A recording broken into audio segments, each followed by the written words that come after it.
अरे मम्मी कहाँ हो, जरा इधर तो आओ जल्दी। आई आई। क्या हुआ बेटा?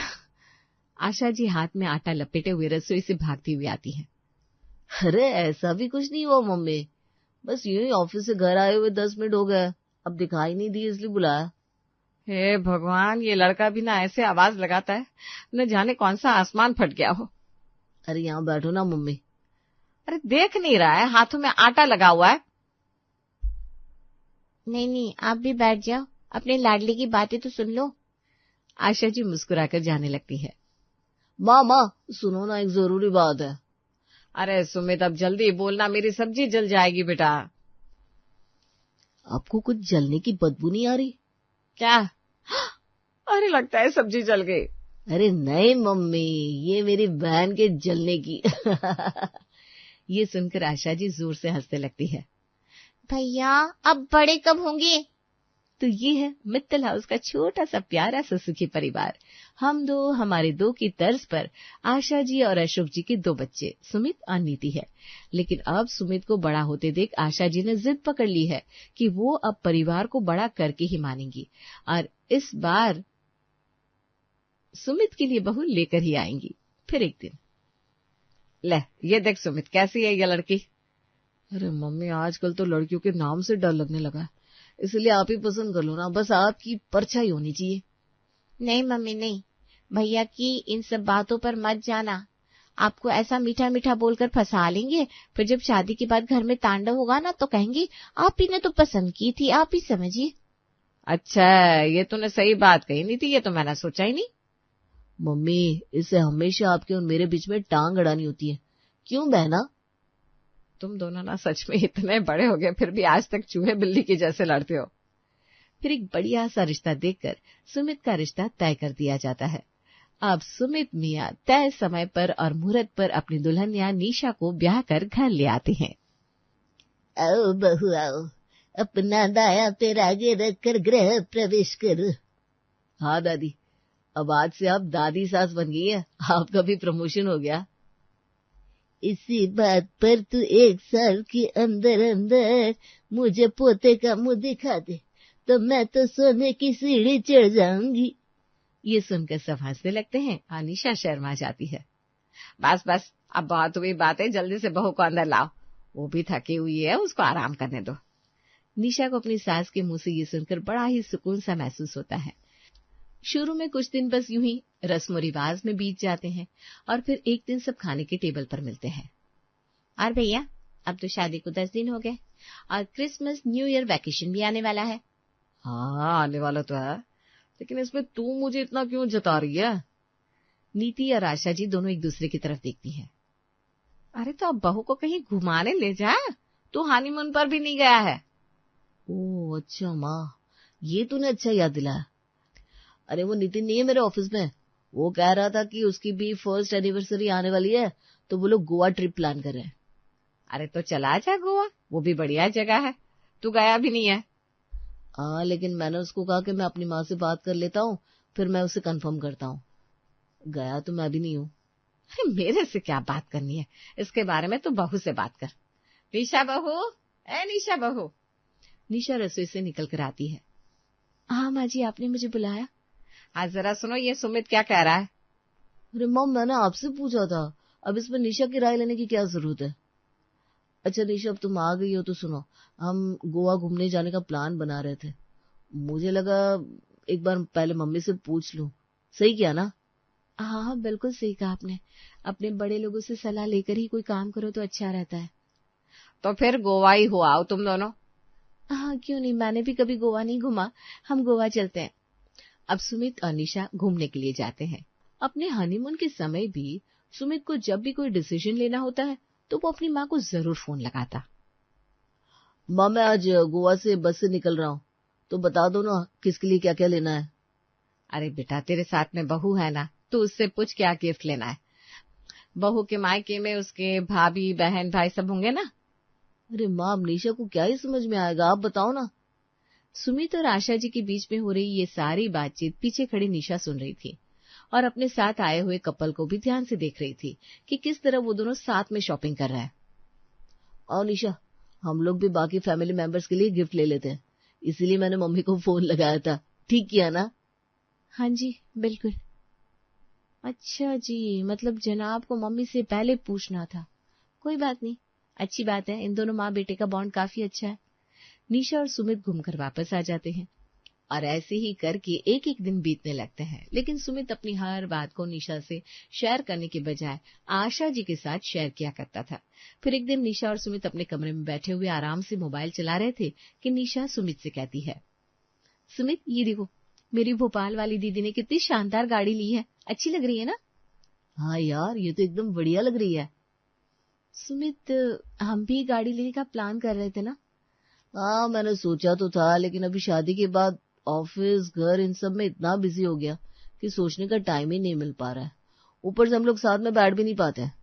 जब साथ में बैठते हैं ना, तभी तो ठीक से डिस्कशन हो पाता है कि कौन सी गाड़ी लेंगे। अरे तो क्या हुआ, बस इतनी सी बात। अभी तो हम दोनों साथ में हैं, बताओ आपका बजट कितना है, फिर उसी के अकॉर्डिंग मैं आपको गाड़ी निकाल कर देती हूँ। फिर हम डिसाइड कर लेंगे और नए साल पर नई गाड़ी में घूमने जाएंगे। यस। हाँ निशा, लेकिन गाड़ी के बारे में तुम्हें क्या ही नॉलेज होगी? अरे मैं बात करता हूँ ना मम्मी से। एक बार मम्मी के साथ बैठकर डिस्कस कर ले, कौन सा कलर लेना सही रहेगा, कौन सी गाड़ी लेनी सही रहेगी। मम्मी को ना सारा नॉलेज है, और जब तक मैं अपनी मम्मी के साथ डिस्कस नहीं कर लेता हूँ तब तक मैं कोई भी चीज शांति से ले ही नहीं पाता हूँ। निशा को ये सुनकर बड़ा ही अजीब लगता है। अच्छा ठीक है, कोई बात नहीं, जब सब खाने की टेबल पर होंगे तब आप डिस्कस कर लेना। अगले दिन निशा सुमित को खाने की टेबल पर गाड़ी का डिस्कशन याद दिलाती है। हाँ निशा, तुमने सही याद दिलाया। मम्मी, मैं कह रहा था, मैं ना गाड़ी लेने का प्लान कर रहा था, तो आप बताओ ना कौन सी गाड़ी लेनी ठीक रहेगी। देखो, आज मैंने 3-4 गाड़ी के कोटेशन भी मंगवाया है। अरे बेटा, मुझे कहाँ ये सब गाड़ी वगैरह का नॉलेज है, ये तो तुम लोग ही देख लो। नितिन अपने मोबाइल में आशा जी को गाड़ी दिखाकर पसंद करवाने लगता है। देखो, ये गाड़ी बढ़िया रहेगी ना? हाँ, ये बढ़िया है। वही ना, कल ये निशा की बच्ची कह रही थी, आप मुझे बता दो, अब मम्मी क्या गाड़ी में समझेगी। जितना आप समझती हो ना मेरी पसंद को, इतना निशा को थोड़ी ना समझ में आएगा मम्मी। इतना कहकर सुमित जोर जोर से हंसने लगता है और निशा का चेहरा उतर जाता है। निशा के उतरे हुए चेहरे को देखकर आशा जी समझ जाती है, लेकिन वो बात को आगे बढ़ाना नहीं चाहती थी, इसलिए वो निशा को भी बुलाकर गाड़ी पसंद करवाती है। निशा बेटा, तुम भी पसंद करो, बताओ कौन सी गाड़ी ठीक है।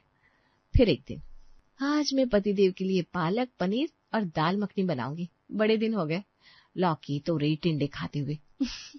जनाब देखकर एकदम खुशी से उछल पड़ेंगे। अब देखते हैं उन्हें मेरे हाथ का पालक पनीर और दाल मखनी कैसा लगता है। निशा जल्दी जल्दी दाल मखनी और पालक पनीर बनाने में लग जाती है। तभी अचानक उसे ख्याल आता है, अरे हाँ, ये तो मैंने सोचा ही नहीं, पालक पनीर और दाल मखनी के साथ नान के बिना तो मजा ही नहीं आएगा। चलो फटाक से मैदा भी लगा देती हूँ। भाई अब तो ठंड भी पड़ने लगी है, तो थोड़ा सा भी सेट होने में टाइम लगेगा। ऐसा करते हुए निशा बड़े जतन से सारे काम करने में लगी रहती है। लो जी, ये बन गई सुमित जी के लिए दाल मखनी पालक पनीर। कुछ फीका फीका लग रहा है। अभी तो 6:30 बजे, एक बढ़िया सा फ्रूट रायता भी बना देती हूँ। अभी तक उन्होंने मेरे हाथ का फ्रूट रायता खाया नहीं है। बड़ा पसंद आएगा इनको। और क्या बनाऊं, बढ़िया सा ग्रीन सलाद भी बनाकर रख देती हूँ।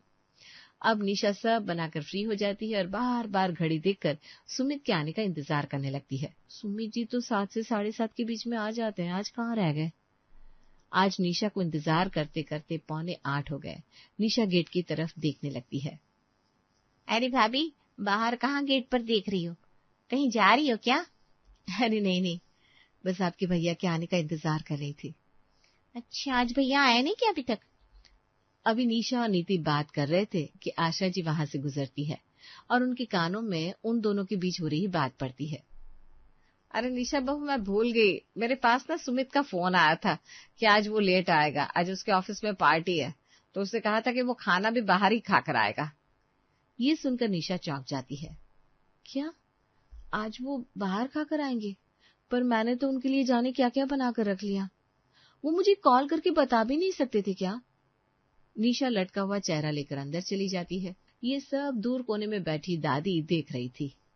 बहू, जो भी हो रहा है वो ठीक नहीं हो रहा।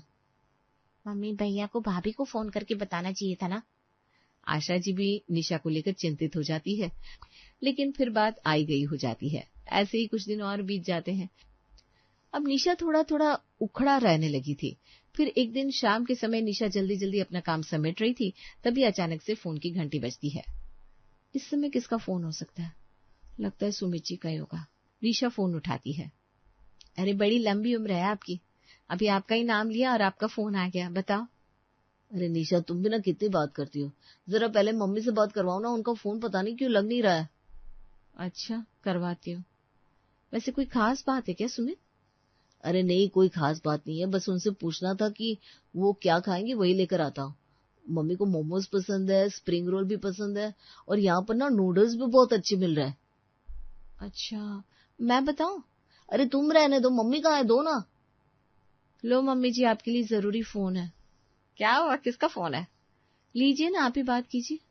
हेलो मम्मी, क्या लेकर आओ आपके लिए? Momos, noodles, spring roll.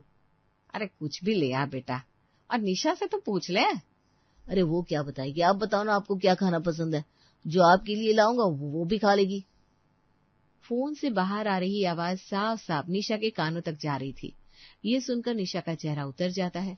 Asha ji बात को संभालते हुए कहती है, बता तू क्या खाएगी निशा? मम्मी जी, उन्होंने बता तो दिया कि जो आप खाएंगी वही मैं खा लूंगी, मेरे लिए कुछ अलग से लाने की जरूरत थोड़ी ना है। इतना कहकर निशा वहां से चली जाती है। कल्याणी जी पीछे से कहती है, देर हो जाने से पहले सब कुछ संभाल ले बहू, वही ठीक रहेगा। पता नहीं तुम किस इंतजार में बैठी हो। इसके बाद आशा जी को लगता है जैसे वो किसी नींद से जागी हो। सच में मुझे लग रहा है कि अब बात बिगड़ने ही वाली है, इसके लिए मुझे ही कुछ ठोस कदम उठाना होगा। थोड़ी देर में सुमित अपनी माँ के लिए नूडल्स, स्प्रिंग रोल, मोमोज और उनका फेवरेट मंचूरियन लेकर आता है। माँ कहाँ हो? देखो मैं आपके लिए कितना बढ़िया मंचूरियन लेकर आया हूँ, आज तो मैंने स्पेशली खड़े होकर बनवाया है। हाँ वहीं रख दे, अभी मैं आती हूँ। अरे मैं जल्दी आओ ना, ठंडा हो जाएगा। सुमित माँ का इंतजार करता रहता है। माँ पूरे 15 मिनट बाद आती है। क्या हुआ माँ, आज आपने इतनी देर लगा दी, सब कुछ ठंडा हो गया? अरे तो तू मेरा इंतजार क्यों कर रहा था? तू और बहू अकेले बैठकर खा नहीं सकते थे क्या? ला देखो कैसा लाया तू। निशा बहू जरा प्लेट लेकर आओ, हम लोग साथ में बैठकर खाएंगे। निशा, नीति, कल्याणी सब वहां आते हैं। अरे ठीक ही तो बनाया, ऐसा क्या खास है आज इसमें? क्या बात करती हूँ माँ, आज मैं वहीं से लाया हूँ जहाँ का आपको सबसे ज्यादा पसंद है। तो आज से लाना बंद कर दे, ये मुझे बिल्कुल अच्छा नहीं लगा। सुमित अचंभे में पड़ जाता है। आज तक तो माँ ने कभी ऐसा नहीं कहा था, और आज तो बल्कि मुझे पहले से भी ज्यादा टेस्टी लग रहा है। अच्छा ठीक है माँ, आगे से नहीं लाऊंगा। अब सुमित को महसूस होता है कि माँ अब उसे पहले जैसा प्यार नहीं देती है। आज ही माँ से कहूंगा कि कब से उन्होंने मेरे लिए लौकी के कोफ्ते नहीं बनाया, उन्हें अब मेरी पड़ी नहीं, अपने में ही बिजी रहती है, जाने कहाँ लगी रहती है। सब खाने के टेबल पर इकट्ठे होते हैं। और कैसे हो सब? आज सब खाने के टेबल पर इतना शांत शांत क्यों है? अरे तो क्या यहाँ पर सब भरतनाट्यम करेंगे? सब आराम से खाना खा रहे हैं ना? आशा जी की ये बात सुनकर सब जोर जोर से हंसने लगते हैं। 60 की होने को आई आशा जी, लेकिन जोश अभी भी 16 वाला है। आप भी ना चुप रहिए, बच्चे बहू वाले हो गए अभी भी आप। लो जी, मैंने इसमें ऐसा क्या कह दिया? मम्मी, मैंने जाने कब से आपके हाथ की लौकी के कोफ्ते नहीं खाया है, एक दिन बना दो ना। पहले तो आप बिना कहे हफ्ते में एक बार बना ही देती थी। देखा बहू आ गई है, तू उससे कहा कर, अब ये सब मेरे से नहीं होता है। बहू से बोल दे, वो बना देगी तेरे लिए। अरे वो भी कितना बढ़िया बनाती है। अच्छा, मतलब अब आप नहीं बनाओगी? तू भी ना सुमित, बच्चे जैसे हरकत करता है। अरे सुमित, तुझे खाने से मतलब है ना, कोई भी बनाए, और वाकई में निशा बहुत अच्छा बनाती है। अब सुमित अपनी माँ से शर्ट में बटन लगाने को कहता तो कभी कुछ, लेकिन आशा जी कुछ न कुछ कहकर बस यूं ही टाल दिया करती थी, जिससे सुमित बहुत उदास रहने लगा। और निशा से सुमित की ये उदासी अब देखी नहीं जाती थी। फिर एक दिन निशा और सुमित अपने कमरे में होते हैं। क्या हुआ आपको? ऑफिस से आने के बाद चाय भी आजकल आप कमरे में ही पीने लगे हैं। आओ ना, बाहर बैठकर पीते हैं। नहीं नहीं, मेरा जी नहीं करता निशा। क्या हुआ सुमित जी, कुछ तो बताओ। आप आजकल बड़े ही चुप चुप रहते हो, मुझसे आपकी ये उदासी देखी नहीं जाती। निशा के इतना कहने पर जैसे सुमित की दुखती रग पर हाथ रख दिया था। सुमित एक बच्चे की तरह फफक कर रो पड़ा। मेरी माँ बदल गई निशा, अब वो मुझसे पहले की तरह बात भी नहीं करती। मुझे ऐसा लगता है मैंने शादी करके अपनी माँ को खो दिया। ये सुनकर निशा को बड़ा ही बुरा लगता है। आपको ऐसा क्यों लग रहा है कि आपने शादी करके गलती कर दी? और नहीं तो क्या, पहले माँ मेरी हर एक फरमाइश को यूं चुटकियों में पूरा किया करती थी, लेकिन अब हफ्तों बीत जाते उनको कोई फर्क ही नहीं पड़ता। मैं इस बारे में माँ से बात करूंगी। नहीं निशा, तुम ऐसा बिल्कुल भी मत करना प्लीज। अब निशा भी सुमित की बात से बेहद परेशान रहने लगती है और वो सुमित की इस हालत के लिए खुद को ही दोषी मानने लगती है। फिर एक दिन शाम के समय आशा जी मंदिर के लिए दिया लेकर बस घर से निकल रही थी, तभी निशा उन्हें पीछे से आवाज देती है। मम्मी जी, मुझे पता है किसी को भी मंदिर के लिए जाने से रोकना नहीं चाहिए, लेकिन आज मैं आपको मंदिर नहीं जाने दूंगी। क्या हुआ बहू, आज अचानक से तुम ये सब क्यों कह रही हो? बस अभी 5 मिनट में आपको इसका जवाब मिल जाएगा। तभी सुमित ऑफिस से घर आता है और अपनी माँ को शाम के समय घर देखकर मुस्कुराता है। देखिए, आज जनाब शाम को लगभग 2 महीने बाद मुस्कुराए। आप हर रोज दिया लगाने मंदिर चली जाती हैं और इन्होंने तो जैसे चाय पीना ही बंद कर दिया है। अब बताओ मैं क्या करूं? आज आप दोनों साथ बैठकर अपने दिल की सारी बातें क्लियर करो। अरे मेरे दिल में ऐसा कुछ है ही नहीं बेटा। लेकिन ये तो डिप्रेशन में जा रहे हैं ना। इनका कहना है कि इन्होंने मुझसे शादी करके गलती कर दी, क्योंकि शादी के बाद उनकी माँ बदल गई। ये सुनकर आशा जी सुमित को यूं गले लगा लेती है जैसे माँ अपने हाल के हुए बच्चे को अपने आंचल से छिपा ले, और सुमित भी फफक कर रो पड़ता है। अरे कितना भोला है मेरा सुमित, तू ऐसा कैसे सोच सकता है बेटा? बच्चे के लिए माँ कभी भी नहीं बदल सकती। बस तुझे तेरा फर्ज याद दिलाने के लिए ये सब किया था बेटा, और कुछ नहीं। तू समझ, जब मैं तेरी माँ होकर तेरे साथ ऐसा कर रही हूँ तो तुझे कितना बुरा लग रहा है। और बहू, वो तो किसी दूसरे घर से आई है। वो यहाँ दूसरों के दिलों में अपने लिए प्यार खोज रही है। जब उसे यहाँ अपने पति से वो अपनापन नहीं मिलेगा तो उसका क्या हाल होगा? मैं आपकी बात अच्छे से समझ गया माँ, आपने मैं ही गलत था। मुझे रिश्तों में बैलेंस बिठाना नहीं आया। तो बस आज से मेरी तपस्या भी पूरी हुई। तू बस दोनों रिश्तों को बैलेंस करके चल। अब मैं चली। अब कहाँ चली आप? तेरे लिए चाय बनाने। नहीं, आप दोनों माँ बेटे यहाँ साथ में बैठो, चाय मैं बना कर लाती हूँ। आज तो बस मैं कहती हूँ कि फैसला हो जाने दो। आज घर का बंटवारा होगा, वरना मैं अभी के अभी अपने मायके जा रही हूँ। लेकिन अब मैं इस चुड़ैल की शक्ल नहीं और देख पाऊंगी। वाह, इससे अच्छी तो कोई खबर ही नहीं हो सकती। दीदी, आपके लिए रिक्शा रोकूं? अरे अरे, ये सुबह सुबह से युद्ध क्यों चालू हो गया है? अब क्या कष्ट है तुम दोनों को? और क्या कहा तुमने? बंटवारा, वो भी मेरे घर में? माँ जी, आप नहीं जानती, ये गीता बहुत बड़ी वाली चुड़ैल है। अभी थोड़ी देर पहले ही मैंने कुकर में चने चढ़ाए थे और ये गई और इसने कुकर में से चने निकाल दिए और खाली कुकर गैस पर चढ़ा दिया। है, ये तो कुछ सुना सुना सा लग रहा है। हाँ, सही कहा भैया। वहाँ कौन था? मैं था, आप थे, या फिर सीता भाभी थी?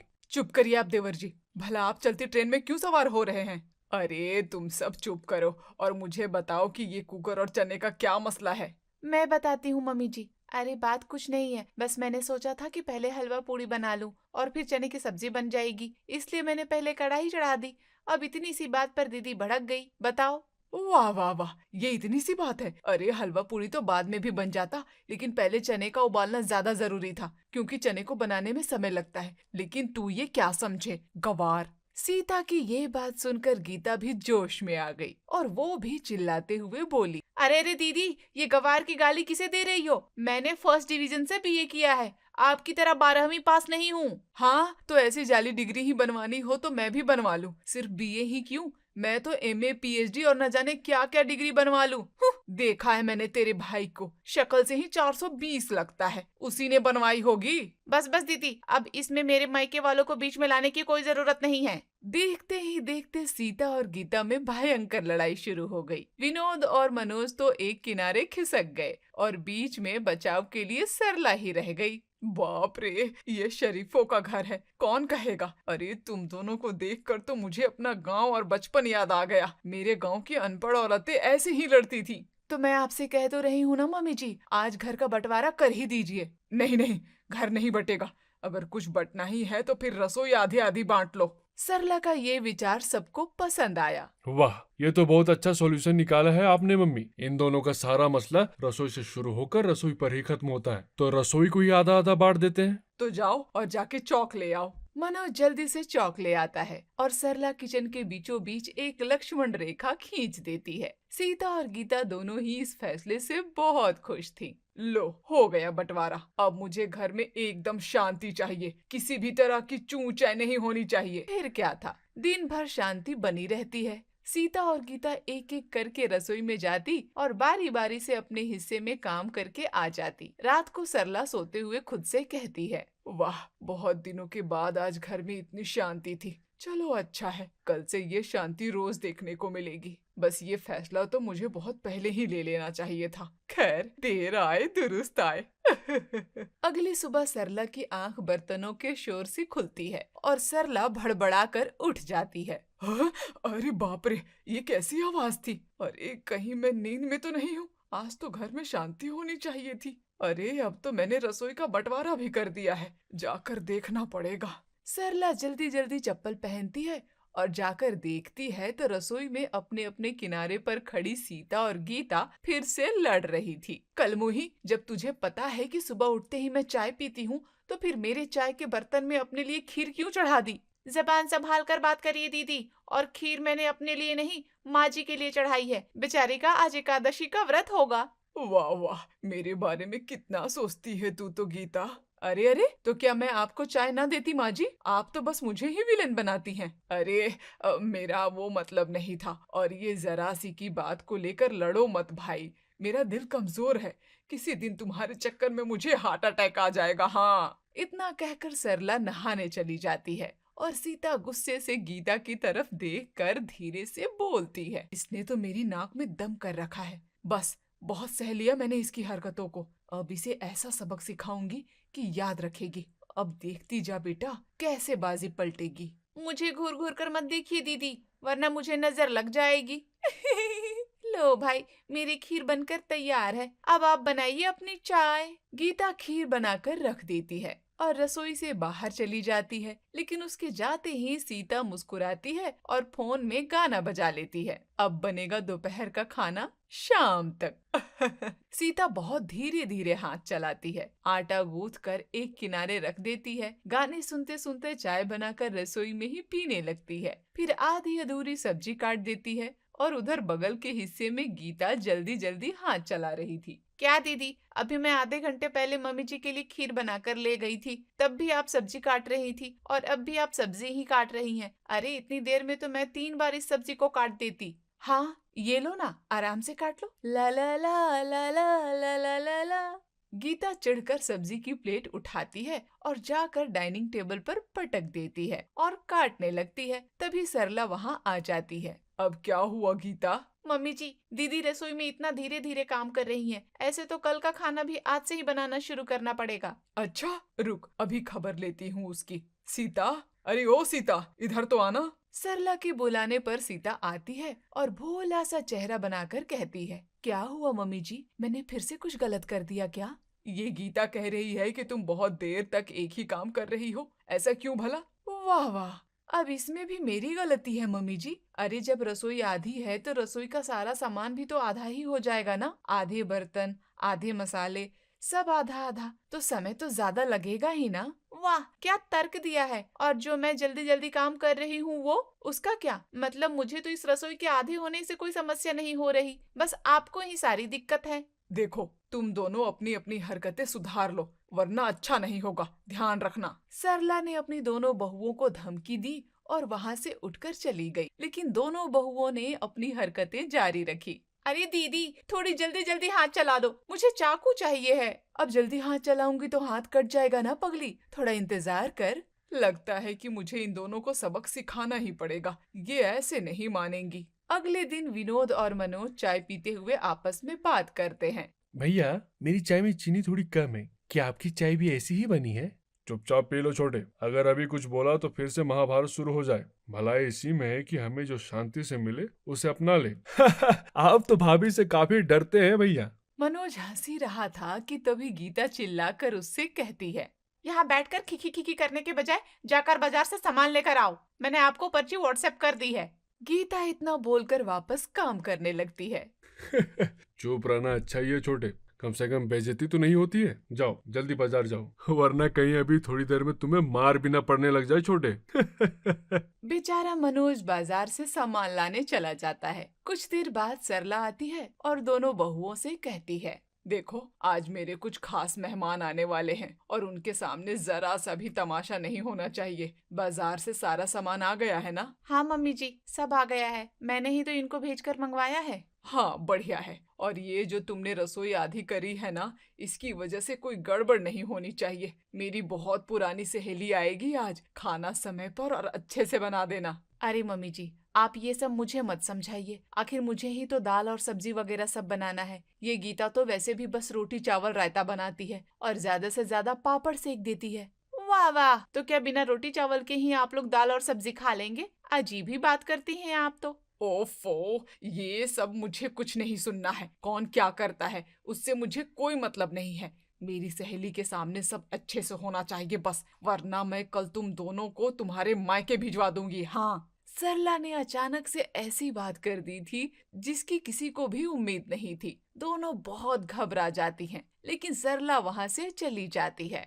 ये मम्मी जी को अचानक से क्या हो गया? ऐसे तो उन्होंने पहले कभी नहीं कहा। सब तुम्हारे कारण ही हुआ है। तुम्ही ने ऐसी हरकतें की जिससे घर में क्लेश हुआ, और अब आज मम्मी जी इतने गुस्से में आ गई। अभी भी वक्त है, अपनी हरकतों में सुधार ले आओ। बस करिए दीदी, वरना कहीं मम्मी जी ने हमें लड़ते सुन लिया तो कल की जगह आज ही मायके रवाना कर देंगी। हाँ, चुपचाप काम करते हैं। आज कोई लड़ाई कोई झगड़ा नहीं होगा। डील? हाँ डील। सीता और गीता ये तय करती हैं कि आज वो बिल्कुल भी लड़ाई नहीं करेंगी और चुपचाप रसोई के अपने अपने हिस्से में काम करेगी। दोनों मन लगाकर खाना भी बना रही थी। सुनो गीता, मैंने ये रसोई की अपनी तरफ चूल्हा रखकर सब्जी बना दी है और दाल चढ़ा दी है। जब सीटी आ जाए तो तुम गैस बंद कर देना। मैं तब तक बाहर देख कर आती हूँ मम्मी जी की सहेली आई है या नहीं। ठीक है ना? हाँ दीदी ठीक है, मैंने ट्रे में नाश्ता सजा दिया है। आप जाकर मीरा काकी को दे आइए। सीता ट्रे लेकर बाहर चली जाती है। नमस्ते काकी जी, कैसी हैं आप? अरे आओ आओ बहू रानी, मैं तो बिल्कुल ठीक हूँ। तुम बताओ, तुम कैसी हो? जी मैं अच्छी हूँ। लीजिए ना, कुछ नाश्ता कीजिए। तुम यहीं ठहरो सीता, मैं अभी आती हूँ। सरला उठकर चली जाती है और सीता मीरा से बातें करने लगती है। सरला चुपके से जाकर रसोई में देखती है तो गीता वहाँ नहीं थी। बढ़िया, ये अच्छा मौका है। सरला जल्दी से गैस बंद करके वापस जाकर मीरा के पास बैठ जाती है। अरे सीता, जाओ जाकर खाने की व्यवस्था कराओ, काफी वक्त हो गया है भाई। अरे हाँ, मैंने तो गैस पर दाल चढ़ाई थी, अभी तक सीटी कैसे नहीं आई? मैं जाकर देख कर आती हूँ। सीता वापस रसोई में जाती है तो दूसरी तरफ से गीता भी आ जाती है। तुम कहाँ चली गई थी? मैंने तुम्हें कहा था ना सीटी आने पर गैस बंद करना, तुमने पहले ही क्यों बंद कर दी? अरे दीदी, वो मेरा एक फोन आ गया था, वही देखने चली गई थी। और नहीं, मैंने गैस बंद नहीं की है। तो फिर कैसे बंद हो गई? अपने आप? अरे हटो तुम, जब देखो तब बहानेबाजी करती हो। देखो तो दाल भी कच्ची रह गई है, अब फिर से इसमें 20 सीटी लगेगी। अरे दीदी, मैंने आपसे कहा ना कि मैंने नहीं बंद की है गैस, आप मेरी बात कभी मानती क्यों नहीं है? सीता चुपचाप काम में लग जाती है और गीता को उसकी बात का जवाब तक नहीं देती। गीता भी चिढ़कर बाहर ड्राइंग रूम में चली जाती है। जब मेरी बात माननी ही नहीं है तो ठीक है, जो मानना है मानो, मुझे पता है मैं सच्ची हूँ। सरला दूर खड़ी ये सब देख रही थी। वो मौके का फायदा उठाकर फिर से रसोई के पास जाती है और एक ग्लास गिरा देती है। ओफो, लगता है फिर से बिल्ली घुस आई है। अभी जाकर भगाती हूँ, वरना घर में गंदगी कर जाएगी। जैसे ही सीता रसोई से बाहर जाती है, सरला मौका पाकर अंदर घुस जाती है। उसने पहले सीता के हिस्से से नमक की डिब्बी उठाई और बिना आवाज किए गीता के हिस्से में रख दी। फिर गीता के हिस्से से गरम मसाला उठाकर सीता के हिस्से में सरका दिया। अब देखूं कब तक चुपचाप काम चलता है। अब ना तो बहस करके काम बनेगा और ना एक दूसरे के बिना बात किए। अपनी चाल चलने के बाद सरला फिर से ड्राइंग रूम में जाकर बैठ जाती है और वहाँ गीता गुस्से में बैठी बड़बड़ा रही थी। अरे ओ गीता, खुद से क्या बड़बड़ा रही है वहाँ खड़ी खड़ी? इधर आ। हाँ मम्मी जी। नमस्ते मीरा काकी। नमस्ते बेटा, नमस्ते। बेटा ऐसा कर, मीरा को खीर बहुत पसंद है तो खाने के साथ मीठे में खीर बना ले। जी मम्मी जी, जैसा आप कहें, मैं अभी जाती हूँ। गीता वापस से रसोई में जाती है और सीता से कहती है, दीदी मम्मी ने मुझे खीर बनाने को कहा है, तो मुझे आपके हिस्से में आकर काम करना पड़ेगा क्योंकि चूल्हा उसी तरफ है। अरे वो सब छोड़ो, पहले ये बताओ कि ये नमक और गरम मसाले की हेरा फेरी क्यों की थी तुमने? ये करके मुझे परेशान करना चाहती थी ना? क्या? अरे मैं क्या छोटी बच्ची हूँ जो ये सब करूंगी? मैंने नहीं किया। हाँ, ये तो साफ है कि तुम कितनी समझदार हो। खैर सुधर जाओ बेटा, सुधर जाओ। हाँ दीदी, अभी आपको समझाने की ताकत मुझ में नहीं है, फिलहाल तो मुझे खीर बनाने दीजिए। ओफो, ठीक है जाओ, लेकिन जरा जल्दी करना क्योंकि मुझे और भी काम है। अरे अब ये क्या? ये दूध तो पानी वाला है जिससे चाय बनती है, जरूर आपने ही यहाँ रखा होगा ना, और अच्छा दूध ले जाकर फ्रिज में रख दिया। वाह, तुम बच्ची नहीं हो और मैं बच्ची हूँ जो ऐसी हरकतें करूंगी, क्यों, है ना?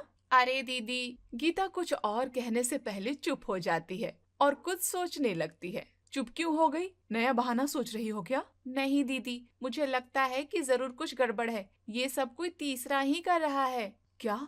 मगर कौन? शायद मम्मी जी। अचानक से सीता और गीता के दिमाग की बत्ती जली। अरे हाँ, जैसे ही हम में से कोई एक रसोई से बाहर जाता है वैसे ही यहाँ गड़बड़ हो जाती है। शायद हमारी पीठ पीछे मम्मी जी ही ये सब कर रही है। हाँ, मगर वो ऐसा क्यों कर रही हैं? शायद हमें हमारे मायके भगाने के लिए। उन्होंने हमें धमकी भी तो दी थी ना कि हमें मायके भेज देंगी, इसलिए शायद जानबूझ के हमें लड़ाना चाहती थी। वाह, मतलब हमारी लड़ाई का फायदा उठाना चाहती थी मम्मी जी। बहुत सही, क्या चाल थी। लेकिन अब हम ये चाल कामयाब नहीं होने देंगे। हम एक होकर मम्मी जी का सामना करेंगे। बताओ, हाथ मिलाओगी? हाँ दीदी, मैं आपके साथ हूँ। अब मम्मी जी का कोई पैंतरा हम पर नहीं चलेगा। आखिरकार सीता और गीता एक साथ हाथ मिला ही लेती हैं और फिर दोनों रसोई को आधे आधे हिस्से में बांटने वाली लकीर भी मिटा देती हैं। अब से कोई लक्ष्मण रेखा नहीं होगी और हम अपनी लड़ाई में किसी तीसरे को फायदा नहीं होने देंगे, चाहे वो मम्मी जी ही क्यों ना हो। हाँ दीदी, चलिए अब मिलकर खाना बनाते हैं और मम्मी जी की चाल को उन पर ही उल्टा कर देते हैं। हम एक साथ हंसी खुशी काम करेंगे ताकि मम्मी जी भी चौंक जाएं। दोनों बहुएं साथ में खाना बनाती है और बाहर चुपचाप खड़ी सरला ये सब सुन रही थी और धीरे से हंसती है। यही तो मेरा प्लान था, यही तो मैं चाहती थी। अब ये दोनों मिलकर काम करेंगे, आखिरकार मेरे घर में शांति होगी। सरला जाकर अपनी सहेली के साथ बैठ जाती है। सीता गीता खाना लेकर आती है और सब लोग साथ बैठकर खाना खाते हैं। वाह वाह, क्या खाना बना है। अरे तुम दोनों के हाथ में तो जादू है, जादू। और सरला, तू बहुत खुशकिस्मत है जो तेरी बहुएं ऐसे बहनों की तरह रहती हैं। मेरी बहुएं तो दिन भर लड़ती हैं। लगता है मुझे उनके चक्कर में किसी दिन बंटवारा करना पड़ जाएगा। मीरा की ये बात सुनकर सभी लोग एक साथ हंसने लगते हैं और फिर अगले दिन से सरला के घर में शांति से खाना बनने लगता है।